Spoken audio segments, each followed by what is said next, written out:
When is the next cool meteor shower happening? How intense will it be? When is the meteor shower peaking? Where should I go to photograph it? And where should I frame my camera to capture a good number of meteors? Well, let me answer all these questions for you and a few more. Hello PHOTOPILLERS, Rafael the Bar here. Today I'm gonna show you how to use PhotoPills to plan any meteor shower photo you imagine. It's super easy. Ready? Because these are the 4 steps to plan a meteor shower photo. Let's go! Step 1. Choose a powerful meteor shower. Go to PhotoPills. And now, to plan a meteor shower photo, you can use the planner to plan it from home with the map. And also, if you scroll down a bit, you can use the meteor shower pill. I'll show you how to use both, but let's start with the meteor shower pill. Tap on meteor showers, and here PhotoPills has located my position and my current date and time. So today is Thursday, December 5th, 2019, and it's 9:52 a.m. and I'm in Madrid. And it's showing me the current meteor shower activity. At the moment is 0 meteor showers per hour because it's daytime. And the next meteor activity peak will be tomorrow, December 6th, 2019 at 4:09 a.m. with 5.7 meteors per hour. You can swipe on the big box to change the time and see how the meteor shower activity changes. You can also tap on the arrows you see on both sides of the big box to jump to the following day or the previous day. And you can set a different location and a different date by tapping on settings at the top. Now, to choose a powerful meteor shower, tap on calendar. Since 2019 is about to end, swipe the table to the left to check 2020. Just swipe right and left the calendar to set the year you want. The most important meteor showers appear at the top of the table, and the blue energy bar you see next to them is telling you how powerful the meteor shower will be. So just by looking at the table, I can see that 2020 is gonna be a great year for meteor showers. The Quadrantids, the Perseids and the Geminids will be amazing. The Lyrids, the Delta Quadrantids, the Orionids, Leonids and Perseids will be less powerful, and the Eta Quadrantids will be the less powerful of all of them. Let's take the Quadrantids for instance. The calendar is telling me that the Quadrantids will be active from December 28th, this is 2019, till January 12th, 2020. The peak will be on January 4th at 7:11 a.m. with 77.6 meteors per hour expected. And the moon phase will be 60.1%. Tap on the Quadrantids to see all the information about this meteor shower. Now tap on the first row to select the peak date and see all the information of the Quadrantids meteor shower peak date in the main info screen. And with all this information, let's decide the shooting time. Step 2. Choose the shooting time. Great, I've selected the peak of the Quadrantids meteor shower from the calendar. And now the date and time appears at the top of the screen. This is on Saturday, January 4th, 2020 at 7:11 a.m. And this is for here in Madrid. 77.6 meteors per hour are expected during the peak time. And this is the result of the contribution of the 2 active meteor showers, the Quadrantids of course, and the Leonids Meteor, it's a minor meteor shower. If you scroll down to the bottom of this screen, you'll see the contribution of both meteor showers. As you see, the Quadrantids meteor shower is contributing with all the meteors. The Leonids Meteorites is not contributing at all. Also notice that the moon phase is 60.1%. But the good news is that the time with no moon, the time I'll have no moon during the meteor shower's night, is 4 hours 55 minutes, so it's pretty cool. The moon will be below the horizon most of the night. Look at the graph now. The moon at the time of the peak will be below the horizon, and the radiant will be pretty high in the sky. The radiant of the meteor shower is the spot in the sky where meteors appear to originate. The radiant is key to decide where you want to frame the camera, but I'll tell you a bit more about the radiant later. In gray, this graph is also telling me the intensity curve of the meteor shower. If I swipe the graph, you'll see that as the moon sets around 2 a.m., the number of meteors per hour increases. The radiant goes up in the sky and we reach the peak time around 7:11 a.m. and then abruptly goes down. The rate of meteors per hour goes down because of the natural light of the rising sun. The sun is rising at 8:38 a.m. So what time should I start shooting the meteor shower? Well, when it comes to meteor showers, the more time you spend out there shooting, the better. The more meteors you'll capture. In this case, for the Quadrantids, I should start shooting around midnight and keep shooting until the natural light of the sun starts invading the scene. This is gonna happen more or less at 8 a.m. in the morning. But again, the most important thing to keep in mind here is that you need to spend as much time shooting as possible to capture as many meteors as possible. Cool, let's now decide the shooting spot and framing. Step 3. Choose the shooting spot and framing in the field. As I said before, the radiant of the meteor shower is the spot in the sky where the meteors appear to originate. Should I include the radiant in the frame?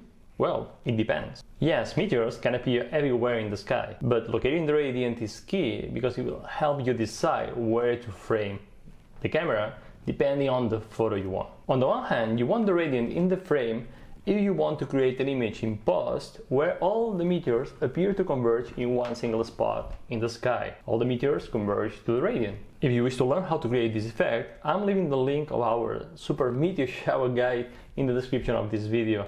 There you'll find everything you need. Check it out. On the other hand, the further away a meteor appears from the radiant, the longer the tail will be. So framing away from the radiant is also a good idea to capture longer meteors. Also, to capture maximum number of meteors, use a wide-angle lens, the shorter focal length you have available, to frame as much sky as possible. And finally, don't forget to include a really interesting, powerful subject in the foreground. An interesting foreground will help you connect with the sky and tell a better story and to produce a much better image. So the question is, how can I locate the radiant in the sky? Well, there are two ways to do it: when you're in the field and when you are at home. If you wish to locate the radiant when you're in the field, just go to the location where you plan to photograph the meteor shower. Once you're there, go to the meteor shower pill, choose the meteor shower peak, and then tap on the AR button. If I tap on the AR button, I'll see the horizon here, and in white I'll find the path of the radiant. This is the path of the radiant, and I'll find the Quadrantids meteor shower radiant right there, and this is at the peak time on January 4th, 2020 at 7 a.m. Now I can swipe, can swipe the time to change it, move forward, backwards, to see how the radiant moves across the sky, right? For example, at midnight, the radiant is gonna be right here, more or less. Then goes up above the horizon, and when the meteor shower is peaking around 7 a.m. in the morning, yeah, the radiant is gonna be right over there. That's super easy. I can visualize the position of the radiant at all time with the AR view. Use it. And now that I know where the radiant is at all time, I can decide where to frame the camera based on the foreground I have in front of me, the subject, the radiant position, and also the Milky Way if you have it available. You see, you also have the Milky Way here. So it's pretty cool. Find a nice composition and capture a powerful photo. You can also locate the radiant from home. Let's see how. Step 4. Choose the shooting spot and framing from home. Go back to the Pills menu and tap on Planner. Now, place the red pin to the location you wish to plan the meteor shower. Choose a beautiful location with a dark sky and an interesting subject, like, for example, Cala Pregonda here in Menorca. To place the red pin to Cala Pregonda, I'll tap on Load and type Cala Pregonda, Pregonda here, tap on the result, and the red pin is placed in Cala Pregonda, this beautiful beach with a super nice rock formation over here. It's an awesome spot. We go there every year during the camp. It's pretty cool. Now, to select the meteor shower, tap on the map settings button and tap on meteor shower. Swipe the calendar to see 2020 meteor showers and tap on the Quadrantids again. I want to plan the Quadrantids. Cool. And now I'll switch off the sun layer. I don't need it. Tap on the eye next to the sun layer to switch it off. And now tap on done if you're on iOS, or the back arrow if you're on Android, to go back to the map view. Swipe the top panels to the left until you find the Meteor Shower panel. This one. Here you have all the key information of the meteor shower. You know, the Quadrantids is gonna be active from December 28th, 2019 till January 12th, 2020. The peak date is January 4th, and the peak time for the location of the red pin is 6:38 a.m. and 68.6 meteors per hour expected. The cool thing about the planner is that all the information is referenced to the red pin position, the location you want to go and shoot the meteor shower. It's pretty cool. You also have the azimuth and the elevation of the radiant and the number of meteors per hour for the selected time. Notice that when you select the meteor shower peak from the calendar, the time and the date of the meteor shower peak is set in the planner here just below the time bar. And on the time bar you see the path of the radiant, the path of the moon, and also the meteor shower intensity curve in gray here, in the same way we had in the meteor shower pill. So I know when the meteor shower activity begins and ends. And on the map you have the path of the radiant and also the position of the radiant at all time. It is pretty cool to know where to frame your camera. You know where the radiant is at all time. I love it. I love it. On the top panel, do a long press on the meteor shower peak time to set it in the planner, to set it back in the planner. Now, based on the position of the radiant throughout the night, move the red pin to choose the shooting spot I'm framing. For example, here.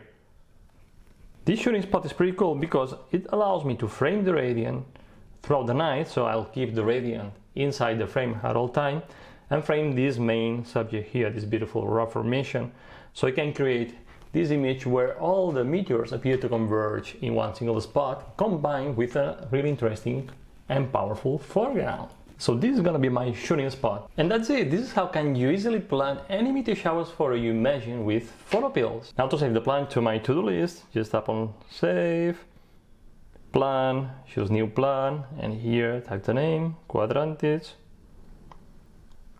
Tids. Cada pregunta.